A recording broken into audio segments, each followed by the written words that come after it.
Hear me? Everyone hear me all right? I can't tell. This is the first time doing a live stream, so I have no idea what will work and what won't work. I'm getting this weird error message from YouTube, and I'm not sure what it means, so hopefully you guys can hear me.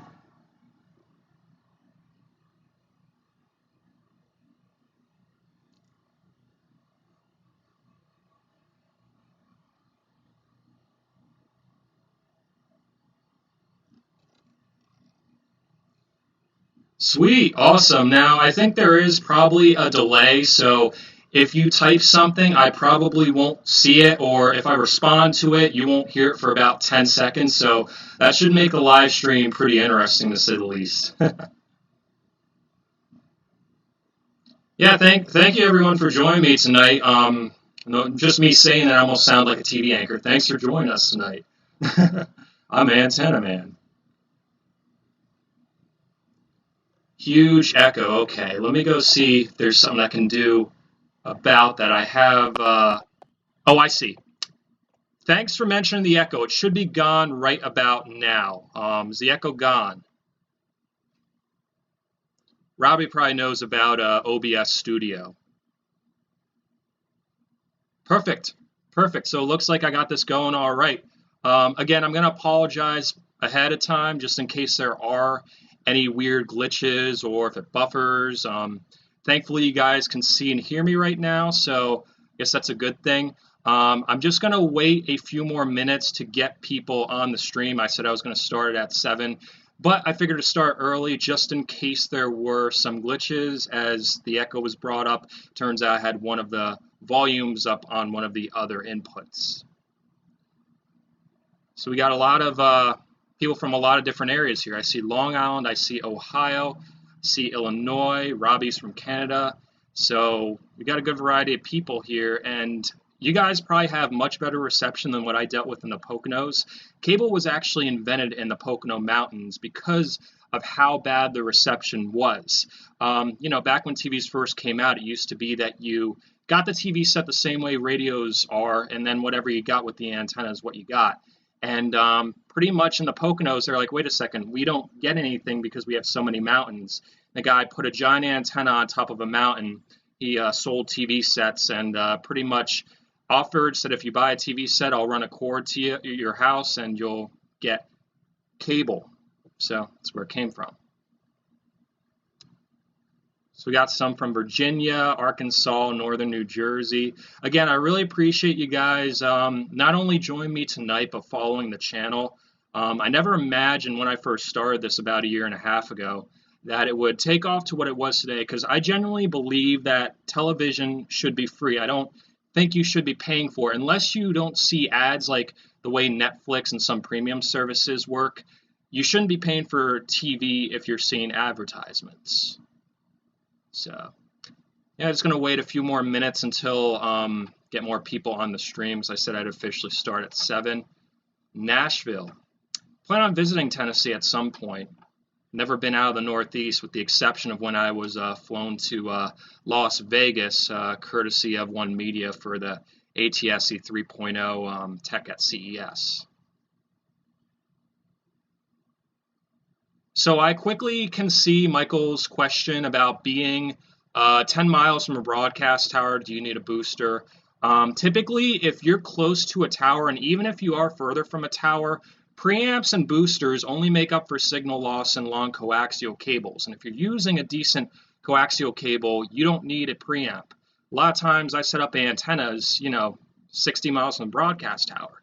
And as long as I use a really good quality cable and the length is not too long, I don't really need the preamp, because sometimes preamps amplify too much noise and just blow things out. I'm not saying that they're not a good idea to have, but if you're close to the broadcast tower, you shouldn't need a preamp. So probably answer a few. Who collects TV antennas? I'm one of the people that collect TV antennas. I probably have at least 20 or 30 of them at my house right now.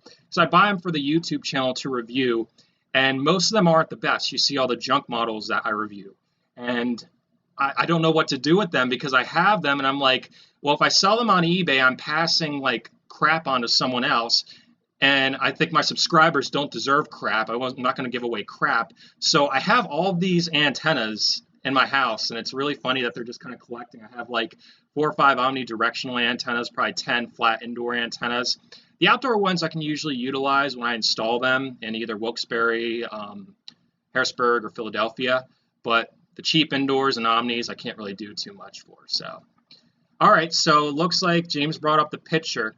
I guess I can kind of get started because I did say 7, but 6:59 by the time I'm done talking, it'll be 7 o'clock. So this picture right here that you guys see, this is from John in Berwick, Pennsylvania. He does some engineering work at Fox 56, which is one of the channels that you guys may see on my indoor antenna reviews. And his setup is incredibly impressive, and I want to almost say unnecessary for the average person. With this setup, he is not only able to get the market stations, which are Scranton, Wilkes-Barre. Frankly, wouldn't have problems without a tower, but he's also getting stations from probably 80, 85 miles away in Harrisburg. He's getting stations from Philadelphia. Pretty much, I didn't even realize that. Like, I know, the whole reason why TV signals kind of fade due to the curvature of the earth, but I didn't realize in Berwick, like when I go to Berwick to set up an antenna, I think of Scranton, Wilkes-Barre, and Philadelphia is just gone. You have no chance. You can build a tower, but I don't think you're going to get it. He's getting it. So this picture right here, as I mentioned, is John from Berwick. And if you want to take a quick look, I also brought up his rabbit ear info reception analysis and see if I can kind of zoom in on it, zoom out so you guys can see it. For the most part, I don't know if you guys can see it that well. Pretty much the Harrisburg stations and the Philadelphia stations are way down here and pretty much unfeasible from any setup. It almost says that he gets a translator out of state college better. Like, he should not be getting much beyond the Scranton Wilkes-Barre stations towards the top. And I apologize if you guys can't really see it. Those of you who can, I just want to make that note. But yeah, that's his setup, and I'll move on. How tall is that? I forgot to write down how tall it was, but just looking at it and what I've dealt with, I would say it's at least 40 or 50 feet high. And the antenna on the top is a UHF. You can see the smaller elements. The one in the middle is a high VHF, a Stellar Labs, which is a very good antenna that I plan on reviewing in a few months on my channel. And then the low one is obviously a discontinued low VHF antenna. So he has antennas to cover the whole spectrum, stacked and combined. What do I think about the paid TV over the air that you're hearing about, the paid ATSC 3.0? This is one thing I was going to bring up in a future video of mine. I did cover in a few previous videos. So that paid service that you guys are hearing about, it's pretty much going to, if it takes off, again, there has been paid over-the-air TV services that have tried in the past and have failed.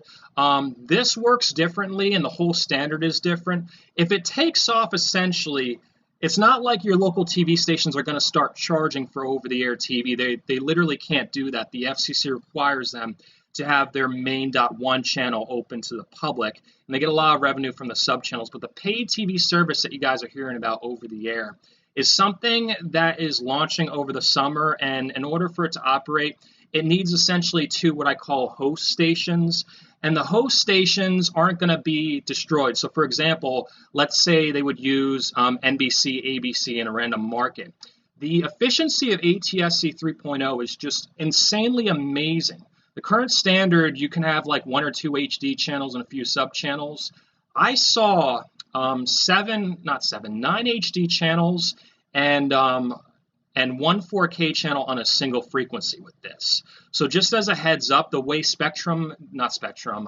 HEVC works, the highly efficient variable codec, you don't really have to worry about that. It's just going to be another option for people that want to keep paid TV services. And I met the guy who's starting it, and he's genuinely a really good person. I've had some good talks with him. We both agreed that the digital transition of 2009 was not really the best. A lot of people were left in the dark and didn't get, they lost stations, and frankly, I have a whole YouTube channel about how to get better reception, and it's blown up for a reason. People are having issues with this over-the-air standard that is kind of trash in some ways. It's good in one way and very bad in another way, but Let me move on to the next picture. I'm going to apologize if I miss any of your questions. I'm going to look down every so often, but you are free to email me if you have any questions as well. And at the end, I'll just start looking at the chat window and answering your questions. So this is a homemade antenna from Van in Placerville, California. It's obviously kind of more of a UHF antenna, but I want this picture to kind of highlight that homemade antennas do work. And if you are a handy person that wants to, you like making your own stuff, you can make your own antenna for probably less than $5 or $10 using the appropriate material. And I'll probably have a video on this in the future. I'm not really a builder, so I'm not here to really instruct how to build them, but I will show the basis of how to build it. You need a ballon and usually some screws, and a few people use coat hangers, people use wires. But this is a homemade antenna, and you'll see a few of them later on. Now this is an attic antenna. It looks like they have the UHF pointed in one direction and the VHF pointed in another direction. Just as a heads up, attic antennas will work for a lot of you. If you're in a reception situation where the signals are moderate to strong, the building material of the shingles may weaken the signals a little bit, but if they're strong enough, it won't make too much of a difference. I've set up an attic install as far as 50 miles from the broadcast tower with pretty much no issue. It's when you start going further and you have obstructions in the way, you have a lot of trees, that's when you really need as much of the signal as you can get, and using an attic antenna can potentially give you problems with that. So this is another antenna. This is the Servus antenna.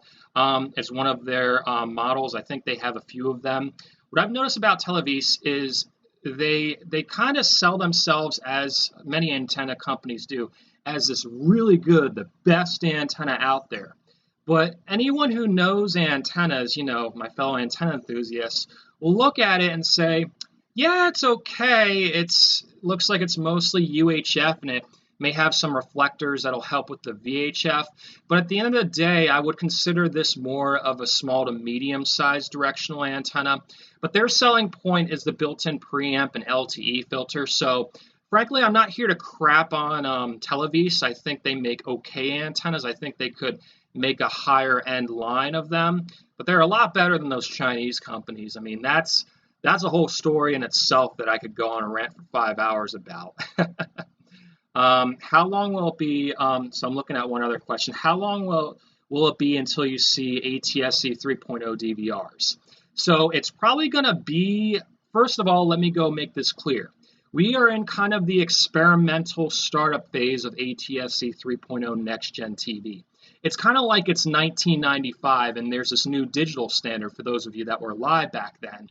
And it technically launched in 1996. That's when the digital standard launched and certain TV stations launched it.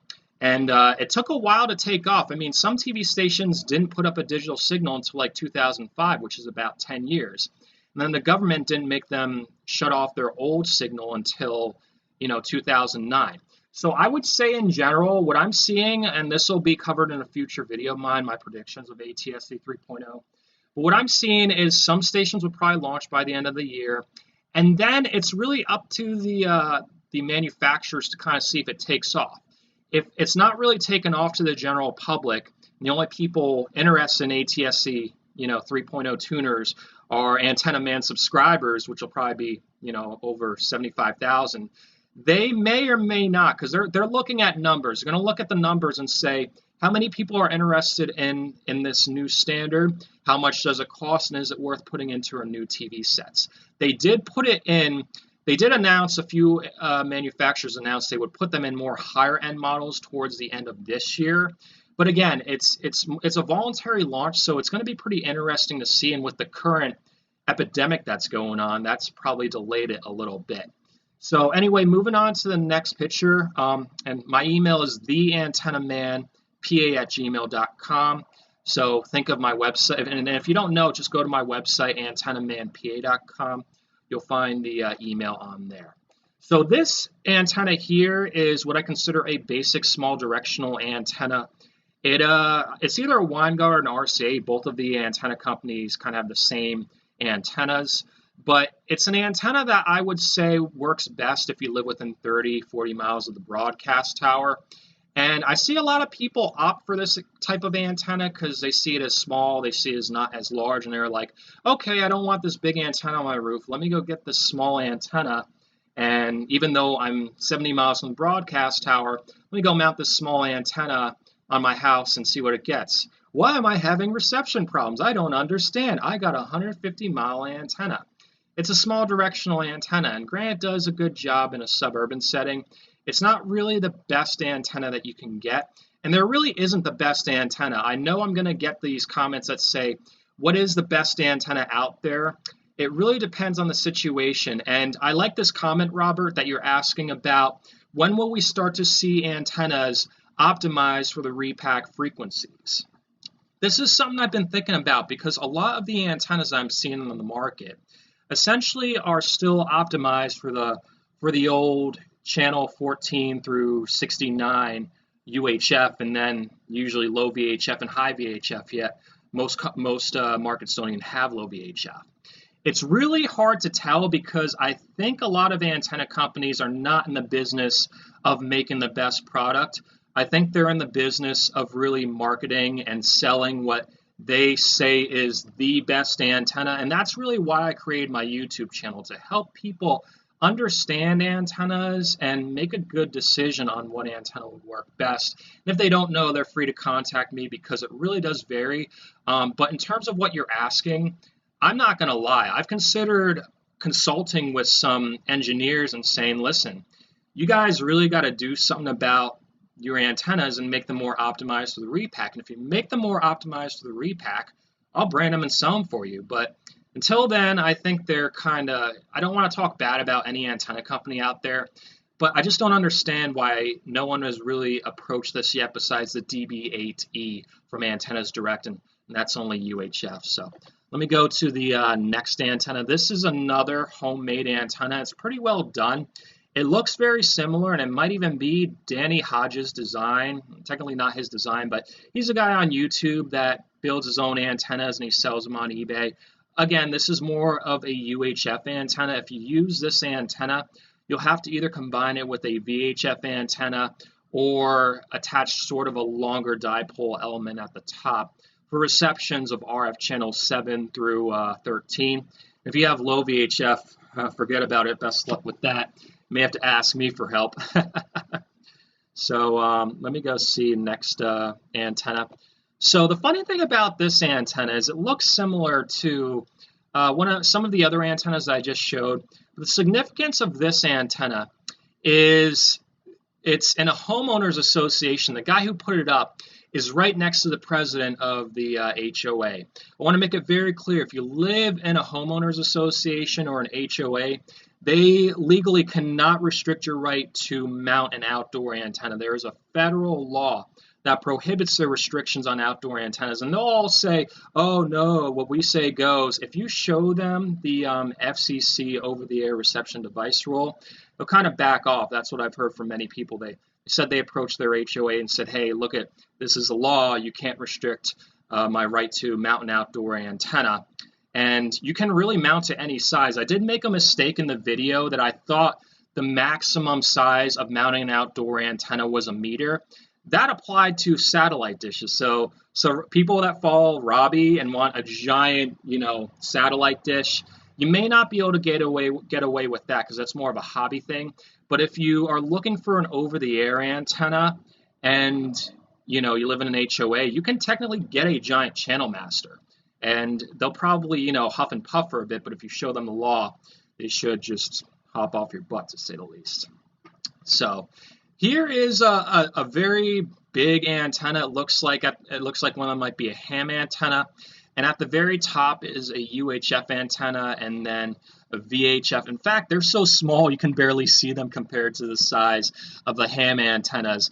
And I want to also make it clear, most of you do not need a tower for reliable reception. Very few of you even have to, many of you can probably get away with an antenna in the attic. But I did want to show you some of these tower antennas, and I have to move these pictures a little bit because they're all in different sizes. So If I can just make it a little bit smaller so you guys can see the bottom. That's a very tall tower, and the guy, whoever it was, it looks like it's Chuck from Hereford, Arizona. Props to you. This is definitely a commitment to getting an antenna like this. So this antenna here, see if I can move this a little bit so you can see it, and don't mind my slightly messy desktop in the corner. I'm one of those people that downloads everything to the desktop and it looks like a mess. This is a classic VHF-UHF combo antenna. In general, they work pretty well, and I'd say if your signals are pretty weak, they will work all right, but if they're too weak, you may need to stack separate antennas, and on top of that, most of you may not need this antenna, depending on where you're at, especially if you're in the suburbs. But this old antenna design, they still make a lot of antennas like this, the Winegard 8200U, Channel Master CM3020. This is a decent all-band antenna. You can see the end is the UHF, and then back here is the VHF, mainly optimized for low VHF with these longer elements in the back. So that's another antenna there. And that's a good question, Carlitos. Why doesn't everyone just switch to UHF? I think I did mention this in one of my videos, but I'll explain it one more time. UHF is really probably one of the better bands to be on if you're in a relatively flat area. And I had suggested in one of my videos, VHF does have its benefits, especially more mountainous terrains and rural areas. TV stations can't all go to UHF because thanks to the FCC selling the spectrum to the cell phone companies, there is not enough room to move. And if you want to learn a little bit more about it, I do have a video. I think it's called VHF versus UHF, and it has a picture of me with this greenish background. But pretty much the FCC keeps selling public airwaves to private companies, which they really shouldn't be doing. It's a whole nother rant I could get into, but for the most part, TV stations don't have anywhere to go. It's very hard to even move right now if you want to move to a different frequency. It's almost impossible for any given TV station. But so next antenna here, this one is going to be featured in a future video of mine. I just purchased it and tried it out. It's the Channel Master Omni Pro, and I've been trying out a bunch of omnidirectional antennas, and I've just been seeing junk. Like most of them just haven't been working that well, mainly due to the design. Omnidirectional antennas kind of accept signals in what I consider half-assed in all directions compared to reliably in, one or two directions. But this antenna, I don't want to give away too much more information.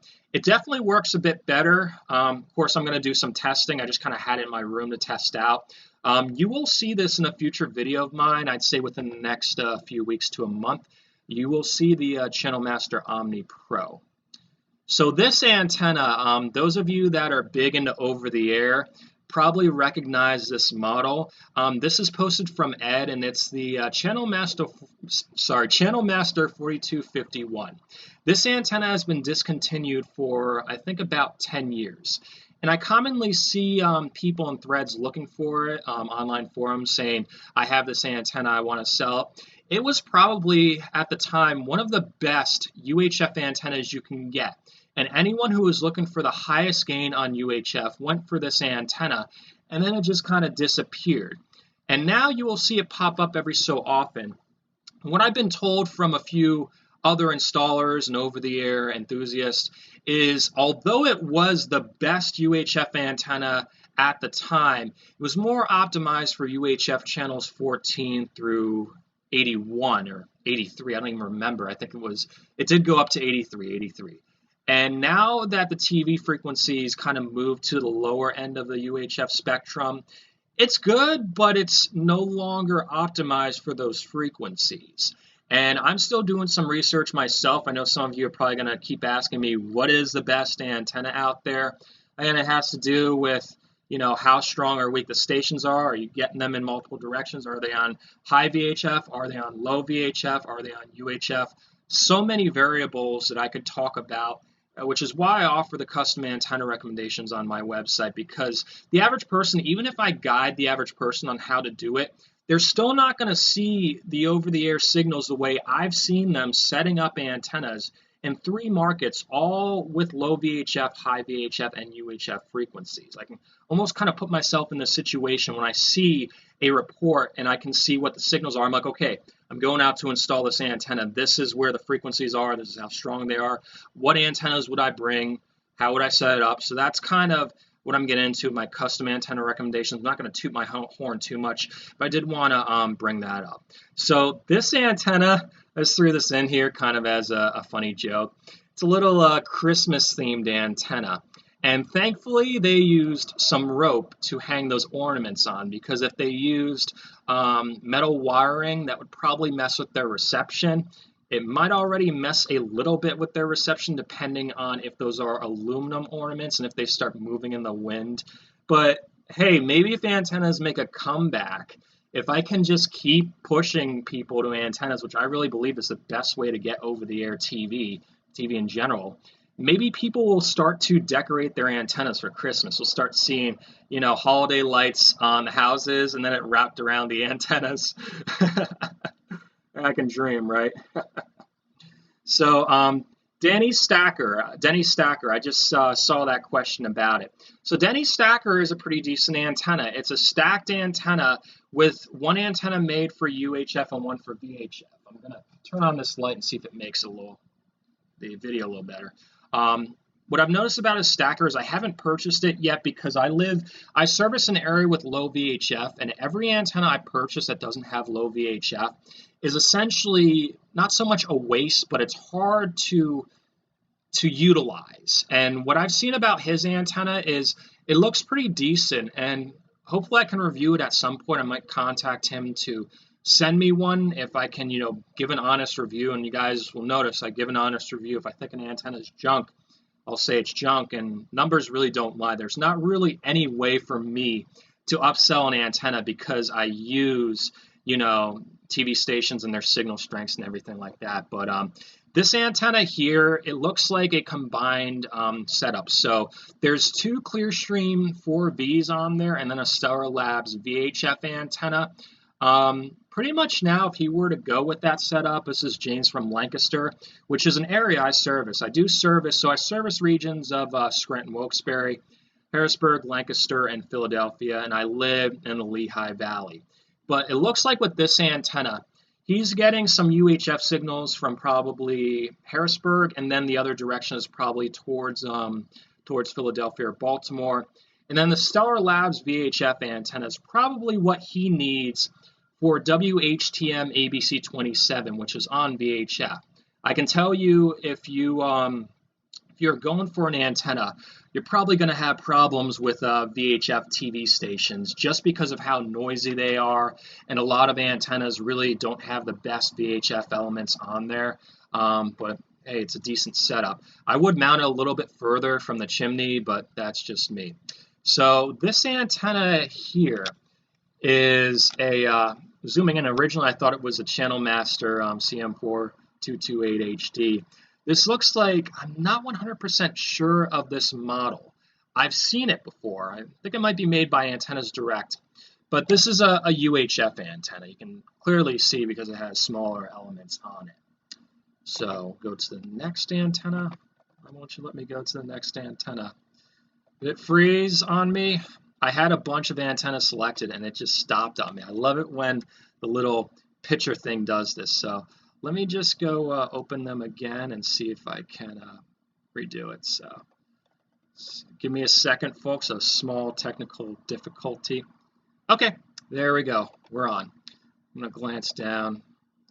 Okay, so this is a lot of antennas stacked indoors.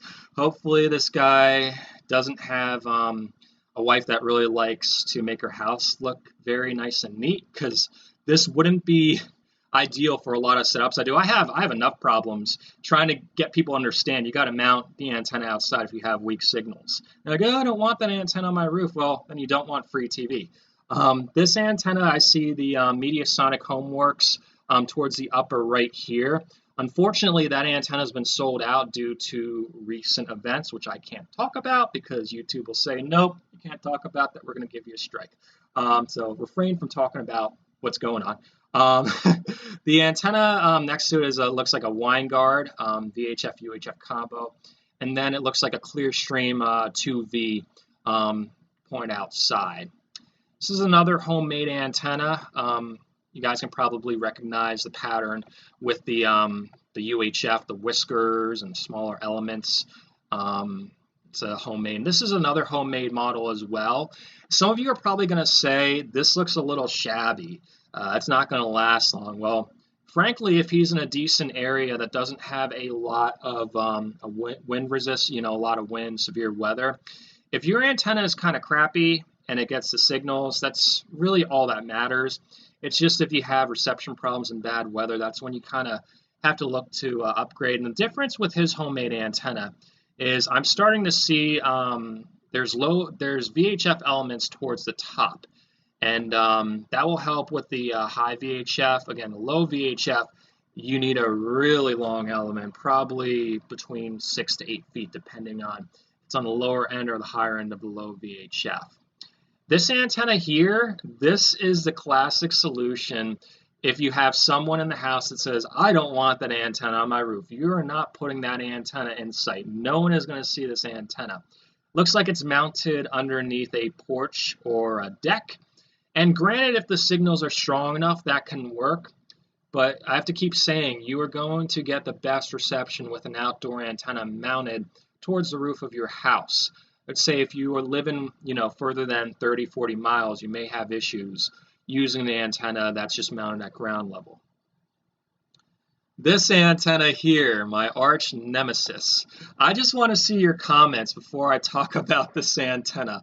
What is the first first word that comes to mind when you see this antenna? I'll zoom in a little bit on it. So you can see this really, really good antenna on here. The world famous 150-mile range antenna. There's obviously a delay, unfortunately, so I do apologize for anyone that is responding and I don't see it right away. But this antenna is junk. It doesn't work that well and it doesn't last long. It's pretty much made of plastic and aluminum foil. And okay, so I can see we got probably about a 30-second delay. That's something that I'll have to work on in the future. I do apologize about that. Have to look into how to fix that, but at least you guys can hear me. Anyway, this antenna, what I've noticed about this antenna is people will bargain hunt. They will see and say, oh, well, it's only $40. It comes with a built-in amplifier and a rotor. It's the best bang for buck. I get a bargain. I get three accessories for the price of one. I've had one person that emailed me, and he said he purchased 5 of these models over the years because they're made so cheap that the built-in preamp goes out and the rotor goes on it. So if you're rotating the antenna, it's stuck in a single position. And then when the preamp goes, I want to make it clear, when the preamp goes, you lose all reception. It's not the matter of the signals are a little bit weaker. You lose all reception altogether. And this is from Mario in New Jersey. It works for him. He understands it doesn't work well, but it works and he's okay with it. But, Mario, when it goes in a few weeks, feel free to inquire about an antenna install because you're in my service area. But this I really don't recommend for many people. I've noticed if I zoom in on a photo, it won't. Okay, it does let me continue to go next. Good. So this antenna here is another homemade antenna, but it goes by what's considered a gray Hoverman. I'm very bad with pronouncing things. That's why I am not an anchor on a TV station. Gray Hoverman design, and it works pretty well from what I've heard. They're just larger, and a lot of people don't want a larger antenna. It would be interesting if an antenna company started using this design. And sold it. I mean, frankly, if Ping Ding Bing can sell 150-mile, I think I have it right here. Ping Bing Ding can sell millions of these, labeling them as a 150-mile antenna. For you antenna companies out there, people with connections, this antenna it'll sell. So, and I see John Smith's comment right now. This is going to be delayed, so you're probably hearing this 30 seconds later. John Smith's comment about Weingard Matthew was about Orbi TV. I mean, a lot of comments, so it's harder for me to see all the questions. Orbi TV is something that I am suggesting if you are in a very rural area and satellite's your only option. The antenna that they install is a very, very, very, very basic small directional antenna. And I've gotten a lot of emails from people that have the antenna and they have bad reception with it, and they say, well, what do I do now? There probably is a market if you want to just use them to install the antenna, you know, the mount, and then take the antenna off, put the new one on there. That's an idea, but I don't know what commitments they have. I don't know what kind of mast they're using. I'm assuming it wouldn't be the most sturdy because they have a really small antenna on there. But this is another homemade antenna with a pretty interesting design. It looks like it does have that whisker pattern, and then looks like there's some piping around it, which is kind of cool. Pretty unique. This is a homemade antenna made with either, I don't think it's speaker wire, but it's made with wire. You can make a homemade antenna with wire, with random copper wire. Back in the analog days, I used to use speaker wire and move it around to lock in a few VHF TV stations out of New York that have since the digital transition, I don't get them anymore. Thanks FCC for that. But yeah, so you can, if you want to play around with a ballon and some wiring, you're free to do it. It probably won't get you the best reception compared to a big giant antenna, but you can optimize it for certain things. So let me see if there's anything there. So this antenna here, it's another small. I keep seeing this model come up. I haven't reviewed the pictures as much as I download them and just kind of put them in there. This is an antenna that's mounted on the chimney. I can see a preamp on it. Basic small directional antenna. I've heard some people that are weary of chimney mounts. They say, you shouldn't use them. Over time, they'll erode the brick and stuff like that. As long as you're using a smaller antenna, and if you use a bigger antenna, if the pole's resting on the roof, you shouldn't have too many problems. I don't think that's really much of an issue. I've seen abandoned houses with giant antennas on them, and frankly, the chimney isn't the problem. The roof caving in is a problem, but that's not caused by the antenna. This is another homemade antenna. It's made by, I believe, a pizza box and aluminum foil with a ballon connected to it, which is pretty good. When will I start talking about DX? That's something I'll start talking about. I'd say, again, I have a list of at least 20 to 30 video topics, and I can't post all the videos at once because not only does it take me between 4 to 8 hours to make and edit and put them on YouTube, but if I throw all my great videos on at once, what will happen is all of them will be shown.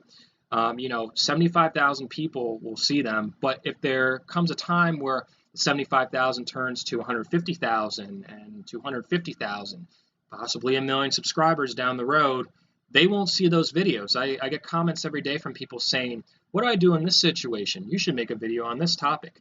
And I make the video on the topic, but it was already made before they subscribed. So I want to make it fair to everyone to post a video, I'd say every 3 days, just so that way. And it's also when I post a video, sometimes it takes people 2 or 3 days to get the notification and check out my channel to see it. So to get back to the DXing question you have, and the whole thing with TV frequencies traveling hundreds of miles, that's something I will get to at some point. And the same thing, this is also, I see Carlitos asking a question. This is something I covered in another video that I already made. TV tuner sensitivity.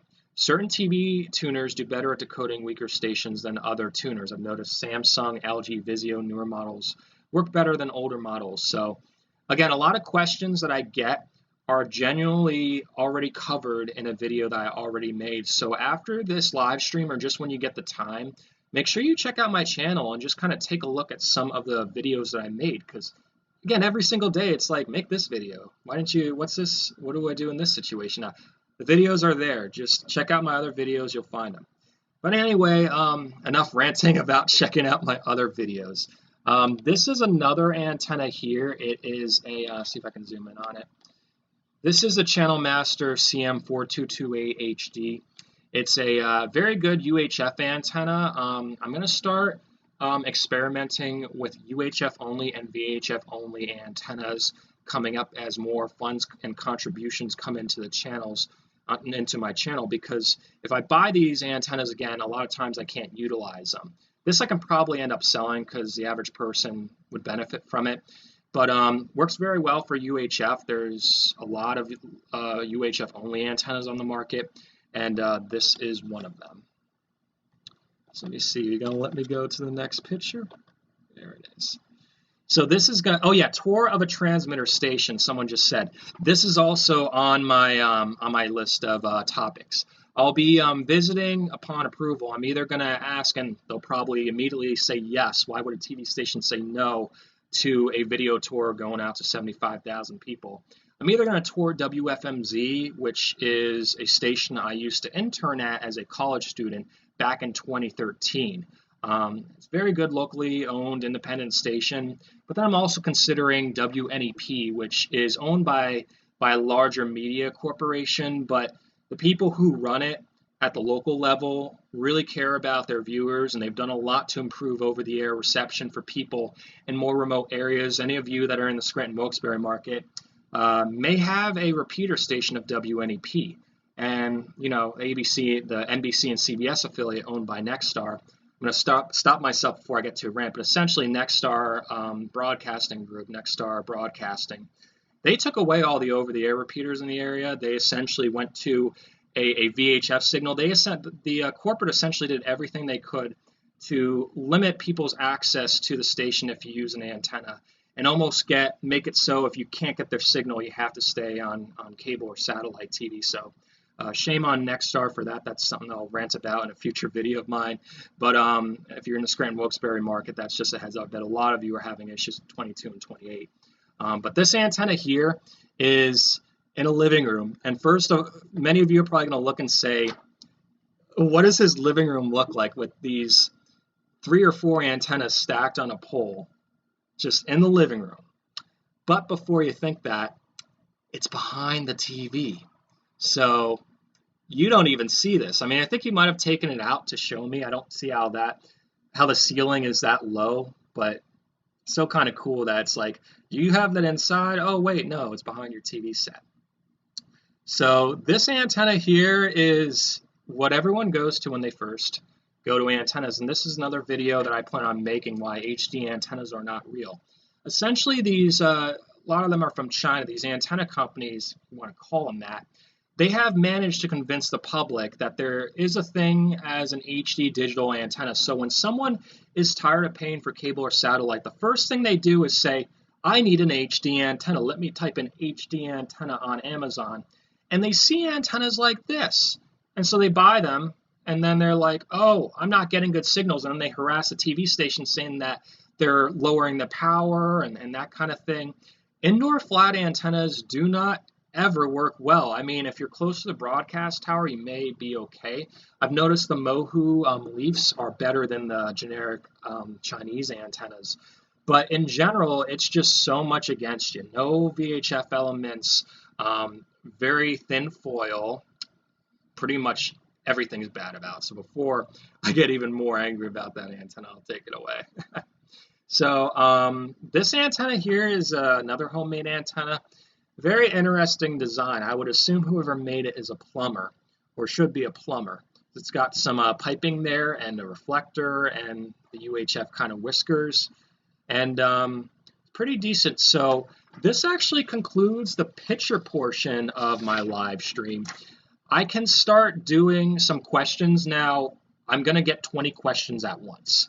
So essentially, I'm going to see a question, and the question I happen to see, think of it as a contest, is one I will know. And I'm not trying to ignore anyone, but if I went for everyone's questions, I would be here all night, and essentially, I want some Taco Bell a little bit later, to be honest with you.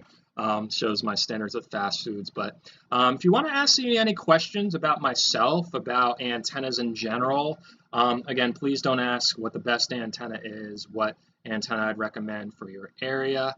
Feel free to ask, and take about 10-15 minutes addressing your questions. And if I don't get to them, fear not. I plan on, looks like I've gotten a decent amount of people on this live stream.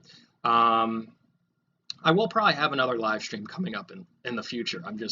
I'm not a live person. You see, the reason why I have not gone to live TV broadcasting, I originally was going to go behind the scenes in TV, was because I'm not good. I hate being in front of a camera live. I don't mind recording myself and it's streamed later, but when it's live, it's like, but I'm pretty much getting used to it. So I see right now Taylor asking my opinion of the GE Attic Pro antenna. That is a basic small directional antenna. And it's one I purchased and I will review on the channel. So to be honest with you, looking at it, it's a basic small directional antenna. In terms of how it works compared to other basic small directional antennas, I haven't had the chance to go outside and test it out yet. But if you stay tuned to my YouTube channel, you will see it featured and you will get a better idea. So let me go take a look at the next question, see what I got. Yes, the certain thing has affected my antenna installations to the point that I live in Pennsylvania and the governor has, I'm not going to talk too much about it, has said you can't, if you're not a life-sustaining business, you can't operate. And even though I could technically go, oh, well, these people need free TV, it's, important to get, important news and information about what's going on. I have taken it upon myself to say I'm not going to be selfish and pretty much say I'm going to get, an extra $150, $200, which is really all I make on these installs after like 6 hours of setting them up and traveling. I'm not going to do that. So it has affected a few entities of mine, including YouTube as well. Is Quad Shield RG6 necessary? If you're using an outdoor antenna, yes, you definitely want RG6 Quad Shield. If you use Dual Shield or like a crappy coaxial cable, you're going to have signal loss. And I had a person who had a crappy antenna. When I replaced it with RG6 Quad Shield, he gained like 10 to 15 channels, all from different transmitters, not just one station with 10 channels, but probably like, 20 different channels. So if you're using an outdoor antenna, definitely use RG6 Quad Shield. If you're using an indoor antenna, it has kind of a thin cable. I wouldn't really lose sleep over it because the run isn't that long. But typically RG6 Quad Shield if you're using an outdoor antenna. Can you combine two antennas with a splitter? I have a video on this topic. It's one of my first videos a lot of people have missed. Short answer is yes and no. You can do it, but a lot of times what happens is you get multipath interference that takes away the signals on some TV stations. I've been told if you use equal length coaxial cable from each antenna going to the splitter, you can that can help. Typically, you can also combine a UHF and VHF antenna using an appropriate combiner that separates the frequencies. So that's an option as well. I do have a video on this topic, so whoever asked that question, it's one of the first videos I made before you go back and start to see Grubhub videos. Will ATSC 3.0 make low-band VHF more attractive and compression better? So what I've gotten from industry insiders is low VHF is not going to work well for ATSC 3.0. I mean, granted, I think it may solve some of the problems, but one of the benefits of ATSC 3.0 that a lot of TV stations are attracted to is the addition of mobile viewing on the go. When we went to the new standard that's kind of trashy in some ways, you can't watch it while there's motion. So if you have a portable tuner, it's almost like you have to use an outdoor antenna just to get a signal, unless you're within like 20 miles of the broadcast tower. So portable TV sets have been almost non-existent for the last 10 years. And I plan on making a video on this topic as well. There actually are ways to get the current ATSC 1.0 standard on a cell phone. I have some videos on that topic as well. Low VHF has always been problematic, not in the analog days because analog was a lot more forgiving, but in the digital era, it works well in very mountainous areas and rural areas, but anyone in Philadelphia knows about WPVI 6ABC, and a lot of my calls are, I have problems with 6ABC. What antenna do you recommend? And I proceed to tell them, well, listen, I service the area. You can sign up for a custom antenna recommendation for $30, or you're free to install, inquire about install. What's wrong with you? Why won't you just tell me what antenna you'd recommend? It's like contacting a plumber and saying, my sink is broken. What parts should I get to fix my sink? And I get them every so often. Like, granted, most of you guys are understanding, But I just can never stand that when someone reaches out and says, I have problems with my reception, even though you're in my service, you service my area. How do I do it without hiring you? So, I get a lot of that. Let me go take a look at some other questions. What do I recommend for people that still want to watch that don't broadcast? So give me a second. I'm looking at a few questions. There's obviously a delay by the time I see these and by the time you guys get my response to them. Doesn't matter where your coax. Okay, doesn't matter where your coax is and relevance to the preamp. You always want the preamps as close to the antenna as possible because preamps, again, a video on this topic. I do have a video on this topic. Preamps only make up for signal loss in a long coaxial cable. They don't magically bring in new TV stations. So if you put a preamp at let's say 25 feet after the antenna, there's already 25 feet of signal loss that won't be recovered from the preamp. Now the power inserter you can put pretty much anywhere. I know some antenna companies say limit it to like a 100-foot run with the power inserter, but that really doesn't make too much of a difference. So crimp versus compression fittings, that is a good question. I do not use crimp fittings outside because they can let moisture in. If you already have crimped fittings outside, I wouldn't lose sleep over it, but maybe someday down the road, if you're bored, replace them with compression fittings because those I've heard are a little bit better for signal because they're compressed and they don't let in moisture, so you're not asking for trouble down the road. Tropospheric duct. I see again, I'm not good at pronouncing tropospheric or tropospheric ducting. I know what it is. I've known what it is for a while. I am making a video about this in the future. Pretty much there are certain times of the year when the atmospheric conditions are just right, and there's some science involved, which I will demonstrate. You can receive TV signals from hundreds of miles away. Reminds me of one install I went to where a person had she had this antenna, and I was telling her it was junk. She goes, no, this antenna got stations 80 miles away from New York. And I was like, no, you got to understand that's tropospheric. Never mind. Okay, best antenna, but you called me. Yeah, tropospheric ducting, I'm not good at pronouncing things. That's why I'm not a TV anchor. That's something I'll get into in a future video of mine. So let's go see. RG11, I would say it is overkill for most situations. If your run is less than 100 feet, well, I'd say less than 50 feet, RG6 quad shield should be okay, even without a preamp, depending on how weak the stations are. I'm not saying don't use a preamp if you're in that situation, but RG11, I've been told, is best for burial cable, or if you have like a shed 200 feet away, and you want to run it underground, that's best to do. Okay, this is a good question. This is cool too. Do I receive New York stations in the Lehigh Valley? I do not receive any New York stations. There's never been a time I was able to get New York stations. I know back in the analog era, you used to get them a little fuzzy, and that was for two reasons for those of you in the Lehigh Valley. In the analog era, a lot of them were on VHF, and the VHF frequencies kind of bent a little bit better for the Earth's curvature, and you were able to get them kind of fuzzy. But in the digital era, not only did a lot of them go to UHF, which limited the range and just kind of trash standard that we're on, a lot of them also did certain antenna patterns to what's called limit their service contour. So a TV station has a market area where they broadcast to, and they really got to try, according to the FCC, to keep those signals within the market, because if they start to overlap in another market, such as, so where I'm at, I'm in the Lehigh Valley, eastern Pennsylvania. We're technically the Philadelphia market, but pretty much none of the Philadelphia stations are serving the over-the-air viewers. I've noticed that Scranton Wilkes-Barre TV stations come in a little bit better. Technically, from an FCC service area, market area standpoint, that's almost like a no-no. It exists. It's just what it is.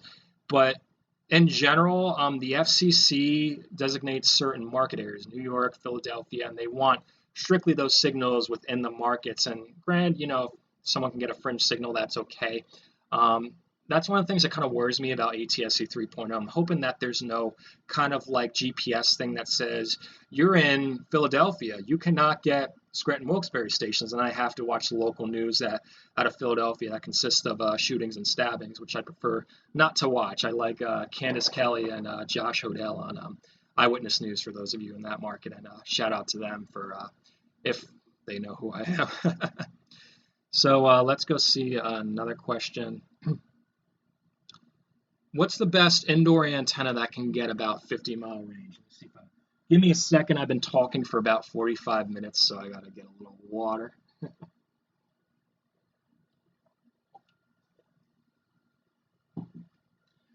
Depends if you have VHF and UHF. I find the Clearstream 2 Max is a very good indoor antenna, but I'm still testing out 2 more indoor antennas that you'll see on my channel coming up. So I don't want to say it's the best. It really depends on your situation. I know some of the Mohu Leafs work well for UHF, but in general, you're going to get the best reception outdoors. If you want to use an indoor antenna, just know at 50 miles, you probably are going to have problems during bad weather, possibly during the day on some stations. That's something as well. So another question is, should unused ports on a powered splitter be terminated with these little things? Now, I'm not going to lie. I know a lot about over-the-air TV, but there are some things I don't know.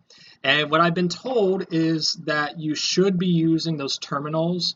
Honestly, I never really used them when I would connect like 3 to a 4-port splitter. I think it's probably only a problem if you have very weak TV stations and are near maybe a FM radio station or something like that. I'd say it wouldn't hurt, but again, that's one thing that I haven't really tested out yet. I've been playing around with this stuff since I was 5 years old, and pretty much there's so much to it that I'm still learning a few things, and that's one of the things that I am learning. Another good question is, why don't they make any good dedicated low VHF antennas anymore? This is something that I brought up with Channel Master because they asked me specifically, what antennas do you recommend for the market basis? Because, not to toot my horn, but I almost kind of have the over-the-air market with antennas. And if an antenna company doesn't want to make an antenna that I'm telling them to make, that's really a big loss on their end. To answer the question, most TV stations moved from low VHF, and there's very little demand for low VHF dedicated antennas, with the exception of some fringe viewers and over-the-air antenna enthusiasts. The average person does not, in a given market, doesn't have a low VHF station, and if they do, I don't want that thing on my roof. So the antenna companies look at the numbers and say, well, this will sell 1,000, but give me a second. I keep throwing this down. This will sell 1,000,000, so let's go with this antenna. I really wish there was a dedicated low VHF antenna out there, because my dad's in a situation where he can only get low VHF stations and one high VHF station out of Lehigh Valley and Philadelphia. And he can't get really good reception because there's no good dedicated low VHF antenna. So for now, he's using YouTube TV. Just as a heads up, I'm going to stop this stream at 8 so I can just rest and kind of do my own thing. It's a lot. This is the first time, I think, in a long time that I have talked for about an hour straight, and it kind of takes the wind out of you. I'm not really nervous or anything anymore, but it's just like I feel like a robot, just kind of like. So I'll answer a few more questions, and I greatly apologize for anyone who asked a question I did not see. On my end, I'm seeing it looks like the credits to like a Japanese animation. It's just going straight up, and I can't see. So occasionally I'll just look and see what I'm getting. And if I don't see a question, I'll go. Can you get satellite TV with an over-the-air TV antenna? I'm sure Robbie would like to. Matt already answered that question. No, you can't. They are. It's optimized for way higher frequencies out there. I've heard some people say, "Oh, why don't I just modify a satellite dish to get over the air?" You can remove the satellite dish and put an antenna on there, but modifying the satellite dish, like, come on, man, just get an antenna and put it up there. Take the satellite dish off and put the new antenna. Don't make things hard for you. Are TV stations required by law to produce good over-the-air TV programming?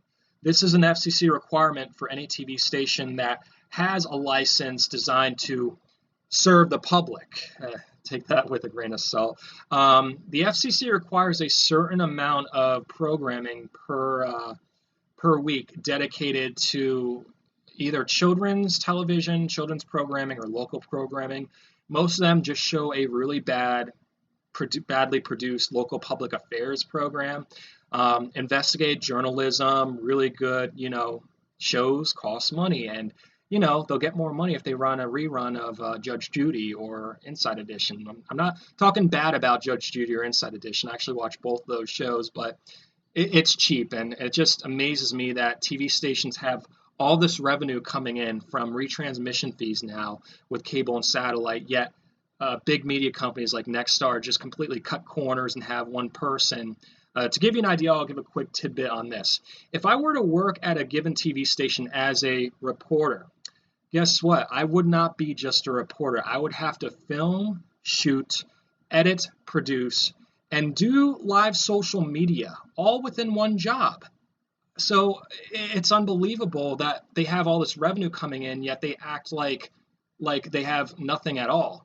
And it really amazes me that, Nexstar, which is a billion-dollar corporation owning, I think, the largest amount of TV stations nationwide, that most of the TV stations I see, and not all of them, I'm not going to talk too much bad about them, but a lot of them just don't have the best produced newscasts, and they just get blown away by the competition. Like, I get it.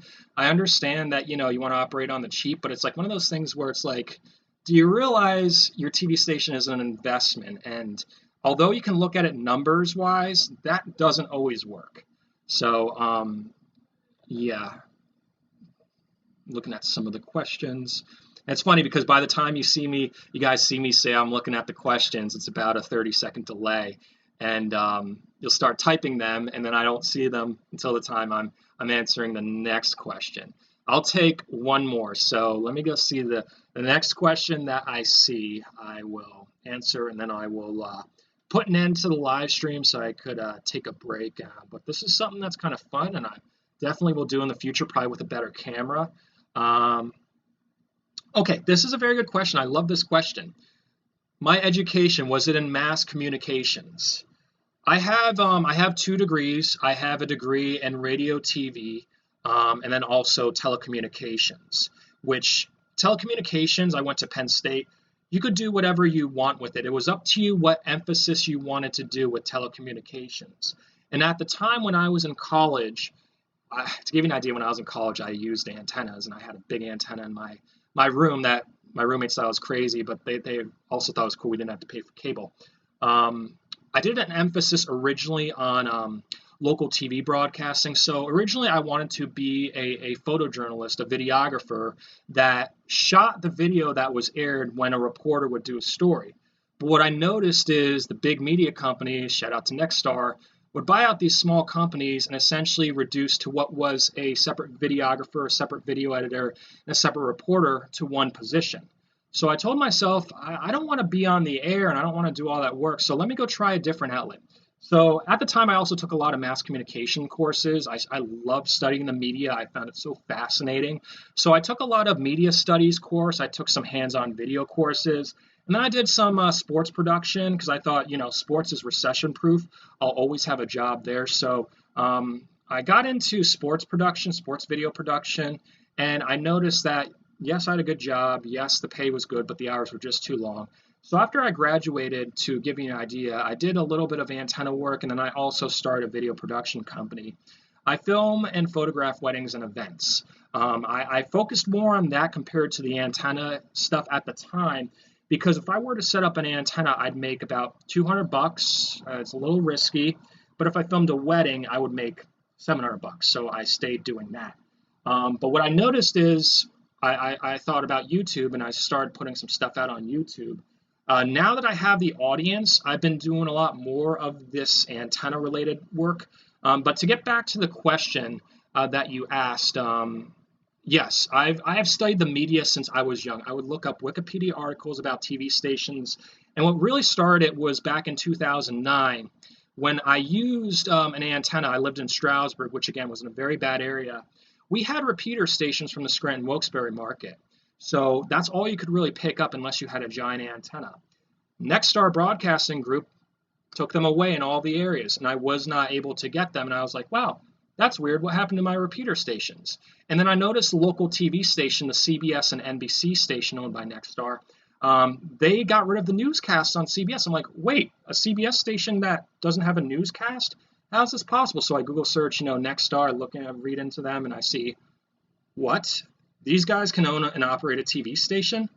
What? And essentially that got me more fascinated, more interested. So this video, I don't want to talk about, the demise of local TV from big media companies, but one thing I will say is that the big media companies, as much as I just talked bad about them in certain aspects, they are technically needed for the launch of ATSC 3.0 because Nexstar, Sinclair, Tribune, essentially they all said we're on board with this new standard. And because it's a voluntary standard, if they were independently owned and operated TV stations, the average, general manager would say, what's this? I don't care. I don't really care. And it would be really hard to launch. But because these big media companies own, 100, 200 TV stations, local TV stations, they are able to say, I'm interested, I'll push it on my stations. And then Sinclair says, I'm interested, I'll push it on my stations. To the point that they can almost allow the market to hop on board and really improve the experience of over the air. There's a lot of, there's some conspiracy stuff about ATSC 3.0 and Next Gen TV. I've seen it firsthand at a lab in Boise, Idaho. I've seen it at One Media Lab in Maryland. I've seen it at CES. It really is going to benefit everyone. It's not really a technique to take away free over-the-air TV for the viewers and make it paid over-the-air TV. One thing people don't know is they have technically been able to do this as long as they wanted. The FCC requires the main .1 channel be open to the public.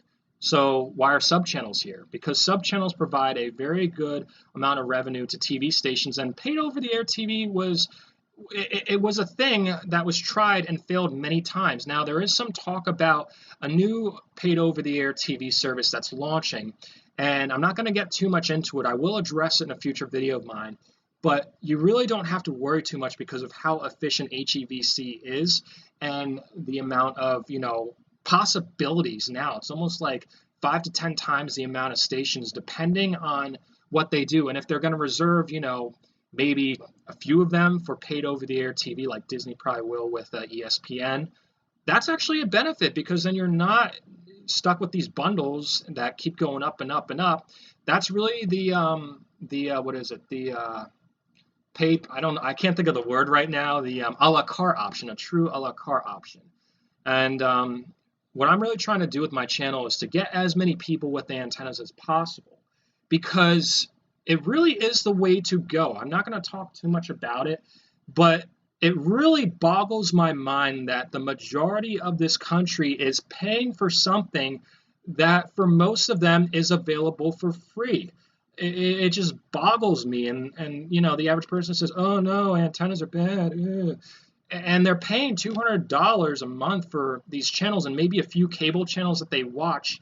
The average person I set up with an antenna goes from that, mindset of I need A&E, I need ESPN, I need this to saying, screw it, I'm done with them. I just want the local channels. And if a game airs on ESPN, I'll just sign up for Sling a bit. I really think that's the way the trend needs to go. In order for, because otherwise what's happening is these big media companies are upping the retransmission fees that they charge the cable and satellite companies, and it's just never going to end. As long as people are paying those retransmission fees on cable and satellite, it'll just go, Nexstar will say, oh, instead of giving us, $2 for WYOU, you're going to give us $3. Well, you're not going to give us $3, we're going to take it off. Then people say, oh, why'd you take off, WYOU, the CBS station? And then they put it back on, giving it the rate increase. And the madness never stops, and it just goes on and on and on. Before you know it, cable TV will be $500 a month, and dumb people will be paying for it. So my goal is really to stop this old broken system and put TV the way it should be, the way it was made, free over the air with an antenna. So with that, this concludes my live stream. I really would love to interact with you guys a little bit longer, but I'm pretty much burned out right now. I've never had to really talk this long for this extended period of time. But you can see I'm almost like tripping on my words. It's not a nervous thing. It's just my mind's like, it's almost like jelly from all the things I've said. But I really appreciate you guys joining me. If you want to help the channel, there are a few ways to do it. If you go to my website at antennamanpa.com, I do have a link to join on Patreon and send a contribution that way, because the more support that I have monetarily, the more I can focus on this channel, the more antennas I can purchase, and the more people I can reach. And also, if you see me post a video, just watch it for a little bit, so that way the YouTube algorithm can start to refer to people who aren't already a fan of the channel. And the average person say, oh, what's this antenna man? Oh, really? I can get ABC, NBC, CBS for free in HD. So if you guys can help me out in that way, I would greatly appreciate it. But you guys just being here really is a help. And I really genuinely appreciate all of you guys for following me. Some of you have followed me since I was doing Grubhub videos. And if you want to laugh, feel free to go in my videos and go far back. I used to make Grubhub videos. But again, this was fun. We'll definitely do this again. Maybe make this a weekly thing based on, what I've seen right now. I hope you guys have a great night. I am going to relax for a bit. And again, please spread the word about my channel. Have yourself a great night.